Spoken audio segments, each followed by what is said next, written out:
Is there a platform and genre combo more cursed than mobile and real-time strategy? I don't think so.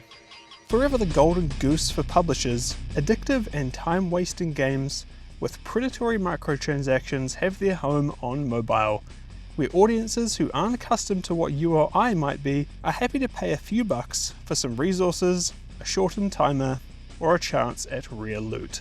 And while most mobile games are awful copy-paste or rip-offs, there are outliers. Some developers do try their best to create a game on mobile that's not monetized to hell and back, with core gameplay intrinsically tied to its payment processor. Some examples of these are all of the Feral Interactive developed ports of Total War and Company of Heroes, Bloons, Fallout Shelter was pretty good, Slice and Dice is great, and you've got other PC ports like Slay the Spire and Stardew Valley.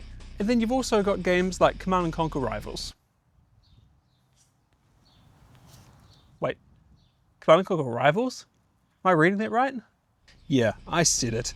The much hated on at the time CNC Mobile RTS from 2018 is actually good. But why? What makes it different compared to other mobile strategy spin-offs of popular series, like Age of Empires Mobile, Game of Thrones Conquest, or that other CNC mobile game that we shan't speak of? Well, that's what we're here to explore today. Why are mobile RTS games so bad? Most of them. Why are most of them so bad? Well, to find that out, I guess we better start at the bottom of the barrel. Oh god. Age of Empires Mobile. Oh man, this one was disappointing. Not only because the game is awful, but because I had hopes that this could actually be good. Maybe it was short-sighted of me, but thanks to the fancy marketing, prominent announcements, and the big words that Microsoft and World's Edge were saying about it, it seemed to me like they were trying to pull off something special, a properly good RTS game on mobile. But alas, it wasn't meant to be. Age of Empires Mobile just ended up being another one of those awful strategy games, chock full of appalling microtransactions and wait timers, while simultaneously lacking any semblance to the series that it hangs its hat on. Keeping what they said about the game pre-release in mind, looking at some of this is just comical, like actual straight up lies. Truly embarrassing. Age of Empires Mobile is a fresh take on the Age of Empires series. We've preserved the classic Age of Empires elements as much as possible, while introducing new gameplay and controls optimized for mobile devices. We hope to deliver that classic Age of Empires feeling in a brand new experience. You will also relive classic Age of Empires elements.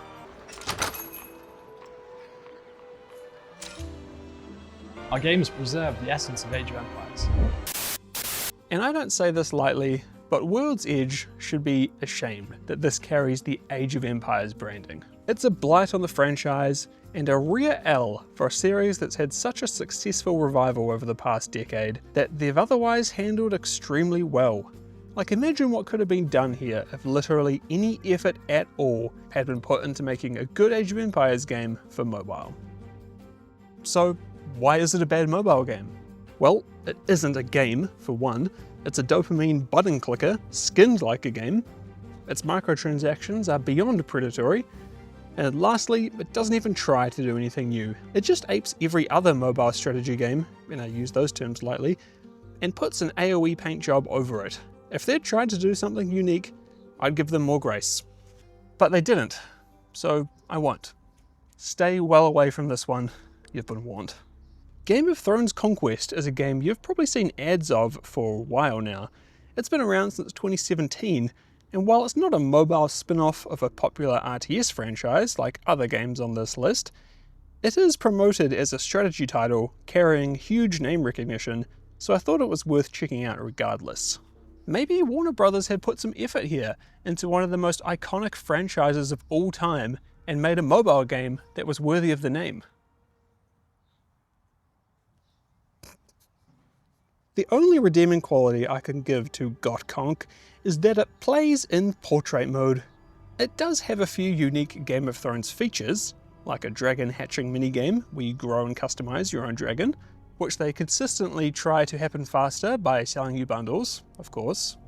But aside from that, it's the same barrage of building upgrades, resource harvesting and collection, and claiming rewards until your dopamine receptors are completely burnt out, which is when it stops rolling in, of course, and you'll need to pay to make progress at anything but a glacial pace. Like, this really is all the game is, just tap, tap, tap, tap, tap. This is 10 minutes of uninterrupted gameplay soon after starting, and yeah, it is comical. There really is nothing else.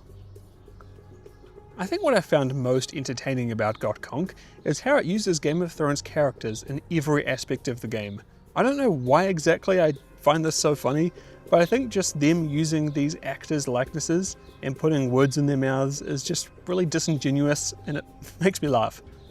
Like, I'm imagining people playing this game genuinely being like, oh my god, Maester Luwin is in this game, he's my favorite!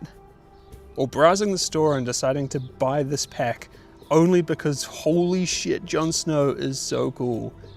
And this random one because there's gold, gold, gold, Tyrion Lannister, gold, oh my god, gold. A Lannister always pays his debts, right chat? I love Game of Thrones. Sorry, this is making me lose my mind. I can't, Jesus. I can't take any more of that. Like Alicent jump scare, relax. If it isn't clear, do not download this, please. Just like AOE Mobile, it is a dopamine click simulator, not a game. Let's move on. So, we're not going to physically move, I'm staying here for this one today. Yeah. Command & Conquer Legions, man, what a gross release. And I know we said we shan't name it, but whatever, we're here now. I'm going to keep it brief, because this is basically just Age of Empires Mobile all over again, with a comically bad Command & Conquer skin on top. Everything about this is awful. The monetization is awful. The character designs are awful. The gameplay is awful. It is all awful. It sucks. Playing it involves basically what you'd expect from a predatory mobile game. Upgrade buildings and characters, run out of resources, and face really long wait times really fast.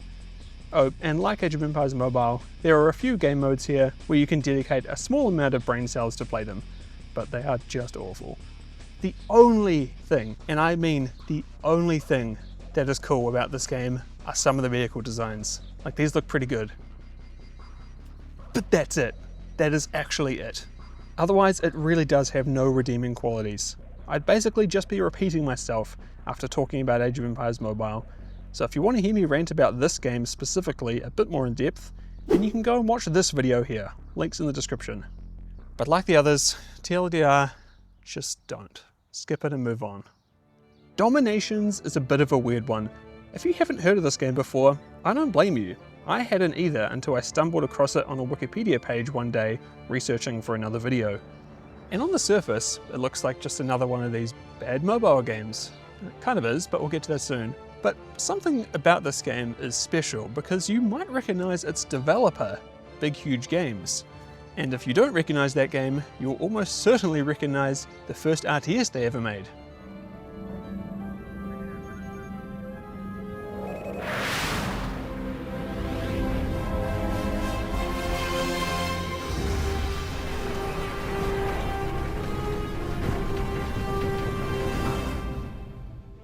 Yep, this company made Rise of Nations and Rise of Legends 20 years ago. Crazy, huh? So this is kind of like the long-lost sequel?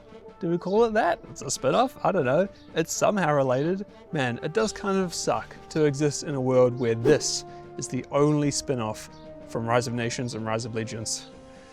Ugh, bruh. But this game came out in 2015, and Rise of Nations and Rise of Legends came out like a decade before that. So what were Big Huge Games doing in between all this? Well, quite a bit happened, actually. They had an expansion for Age of Empires 3 that they did with Microsoft and Ensemble Studios, rest in peace. And after that, they worked on an action RPG called Kingdoms of Amalur Reckoning in 2012, which you might remember again. I think it was fairly well received. And 3 years later, they'd release DomiNations in 2015, in collaboration with Nexon, the South Korean publishing giant, who would actually go on to acquire the company just a year after it. But you might be wondering how a company that made these huge PC titles went on to develop a mobile strategy game. And there is a little known fact here that makes all of this kind of make sense.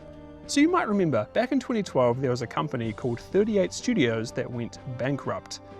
They'd become Big Huge Games' parent company in 2009 after buying them, and the whole group was working on Kingdoms of Amalur, and they were also trying to make like this huge universe or something. Basically, it all went down the toilet. 38 went bankrupt in 2012, and you often know what happens to subsidiaries when a big company goes out of business.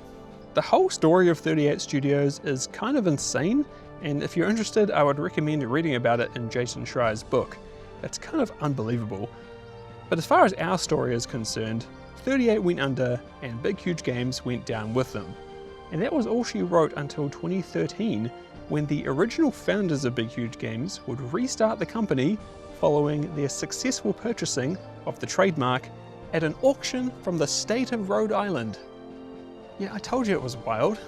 Like, what?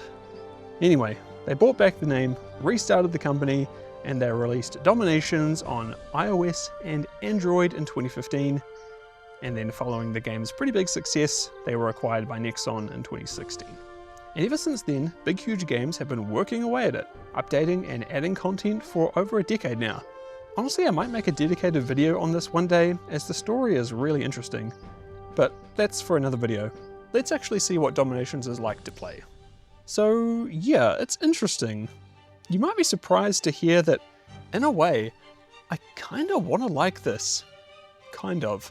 Now, is it because that seeing the Big Huge Games logo at the start just kinda gives me nostalgia? Yeah, maybe.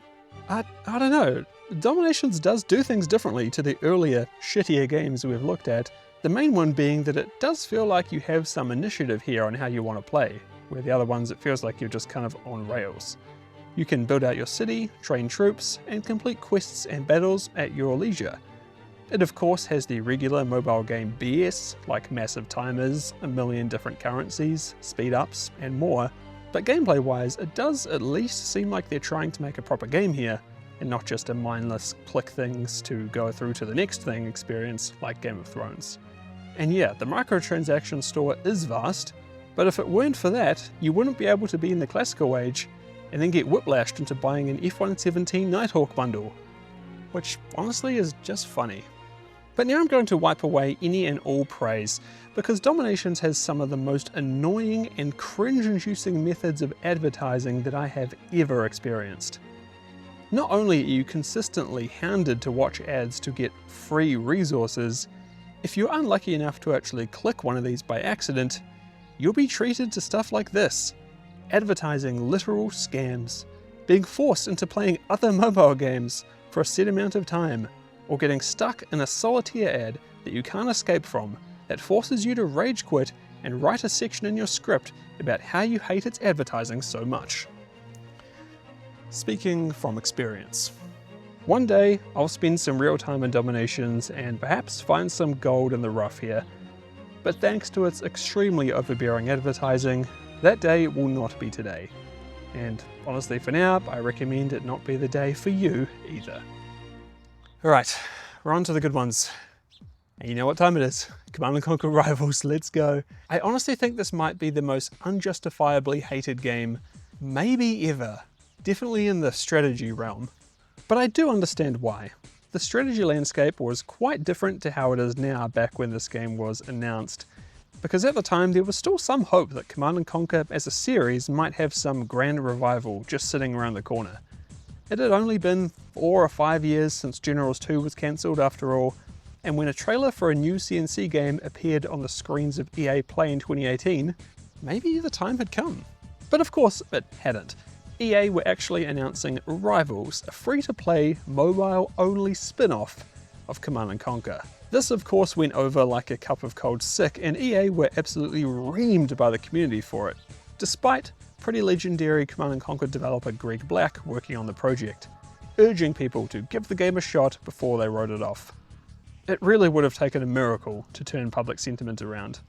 Which is a real shame, because Rivals is a damn good mobile game, and maybe the best possible representation of a CNC game made for a phone. Over time, I think more and more people out there are realizing this too, as I seem to see more and more comments speaking to the fact that Rivals was unfairly treated, or is surprisingly not that bad. I've been saying that forever, guys. Now, does it have problems? I mean, yeah, of course it does. It's a mobile game made by EA after all, and the store page is a good example of that. But in fairness, this is nothing compared to the earlier games we've looked at. Like, this is honestly like Hydrogen Bomb versus Coughing Baby tier. The comparison just isn't fair. For those who haven't tried it before, Rivals is centered around these fast-paced 2v2 battles that usually only go on for a few minutes. You can play as either Nod or GDI, choosing a selection of units through a card system in the loadout screen to take into battle. In each match, players fight for control over a missile silo on a hex grid. There are either 2 or 3 control points surrounding the silo, and the missile will progress through its launch sequence as these points are held by either player. When the missile is ready to fire, the player who controls the majority will launch it at the enemy, and half of their base's health is lost. Get hit again, and it's game over. You can also lose by having your base destroyed by direct damage, but in my experience, this is pretty rare. It's deceptively simple on the surface, and that's kind of what makes Rivals so special, because it does this while still having a lot of nuance in how you play and what strategies you can employ. It really distills the essence of Command & Conquer down to its core ingredients: fast-paced action, quick decision making, and thoughtful unit compositions. Like all classic RTS games, Rivals combat is based around a counter system, where each unit is strong against another 1 or 2 types, with the 3 total types being infantry, armor, and air. You want to have a robust selection for when you deploy, of course, but it's up to you on how you want to go about it. Also, while we're here, can we appreciate how cool some of these unit designs are? Badass. I made a dedicated video on Rivals around 5 years ago, and honestly, I've been considering doing another one. I still feel like I've got a lot to say about it, and I'd love to talk with some of the people who made it to see where their heads were at trying to make a good Command & Conquer game on mobile. Because I 100% think that they achieved their goal, and this just goes to show what can be done by a development team who are genuinely trying to do something bespoke and unique, and make something that isn't just a money vacuum to an uninformed casual audience. So yeah, it can clearly be done. It just takes time, effort, a dedicated team, good ideas, and a bit of restraint on the monetization side to do it. And if all this talk of mobile first games is too much for you, perhaps you should simply turn to Feral Interactive, who, for the past 5 or 10 years, have been porting a whole swath of PC games to mobile. They did XCOM 2, Alien Isolation, Hitman, and they also did a bunch of strategy games, namely Total War Rome, Medieval 2, and Empire, plus the entire original Company of Heroes collection. And to Feral's credit, these are basically what they say they are. They aren't cut down versions of the PC release or anything, they are fully fledged ports with a UI and control scheme suited to mobile. Now, do you necessarily want to be playing Empire Total War on your palm-sized computer while you're constantly being distracted by family and social media? Maybe not. But on your 11-inch tablet, yeah, that could work. And it's not like they have much competition. If you want a proper grand strategy / hybrid RTS on the go, aside from using a dedicated device like a Steam Deck, this is the way to go. I think Company of Heroes is better suited to this form factor though. With its limited unit selection and much tighter scale, controlling a limited squad of tanks and infantry works pretty well on a touchscreen. So if I haven't convinced you to try Command & Conquer Rivals, and you're looking to play a strategy game on your phone, give one of these a try and see what you think. So what's the lesson today? The lesson is that there is basically one reason why most mobile strategy games are bad. It's money. It's always money. Because it's expensive to make a good game with a fair monetization scheme, especially on mobile. Why would a publisher go with something that costs more, will earn less, and probably already has the majority of the player base they're gunning for, hate them for simply existing? Am I saying players are to blame because we're prejudiced against mobile? No, but it is kind of a chicken and egg situation. Good games need to exist for players to play them, but players can only exist once the games are there. If you were the publisher of some multi-billion-dollar company with no real connection to games as an art form, and had the choice between worrying about all that or just making a slot machine, grindy microtransaction mobile game with the primary cost being the licensing of some well-known IP to attract the normies, what would you do? Not to give EA too much credit, but they did earnestly try with Rivals. They tried to make a proper game with not too offensive of a monetization scheme, and they got absolutely shredded for it. I don't blame them for not wanting to do it again, or any other publishers for that matter. But I can still complain about it. And every time a big publisher tries to take a well-known RTS series and make some low-effort mobile cash grab, I will be there to make a video on it. So thanks so much for watching. If you would like to support me and what I do here, then you can do so on Patreon or YouTube memberships for as little as $1 a month. And you'll join all these legends here. Thanks so much for watching. See you all in the next one.